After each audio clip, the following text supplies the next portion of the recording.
Hello mga kaplaneta! For today's video nakikita nyo naman sobrang hamog ng daan dahil nandito kami ngayon sa Little Baguio and we're going to Infanta Quezon. Ayan, inabot na nga kami ng madaling araw. 12 AM kami umalis ng bahay at inabot pa din ng umaga dahil sa mga hintay moment at syempre kasama na dyan ang mga ligaw-ligaw moment. Pero okay nga lang po yun kasi after so many decades ay syempre makakapagdagat na rin ang inyong kaplaneta at worth it naman din talaga ang aming binyahe dahil sobrang ganda rin naman talaga ng dagat na napuntahan namin, guys. Sobrang excited na ako. At dahil nga sobrang excited namin ni Menching, syempre tatakbo na kami dyan kahit nakasapatos pa't hindi ko pa nabababa ang bag ko. Grabe mga kaplaneta, sobrang ganda ng dagat na to kasing ganda ko. Charis, eme lang. Bali birthday nga po ng kaibigan ng papa ni Menching kaya lang po kami napasama dito sa dagat at ayan, sobrang ganda talaga ng mga puno nila dito. Sobrang tataas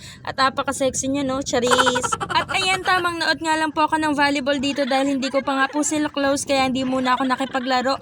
Pero nung nakilala ko na yan sila, ay grabe, tingnan nyo naman yung buka ng bunganga ko. Napakalaki, grabe ba? For 2 days nga po na magkakasama kami, I can really say na sobrang solid yung mga pinagagagawa naming kalokohan. Lahat ng tawanan ay totoo. At ayan, magagabi na nga po. Yun lamang po. Thank you for watching mga kaplaneta.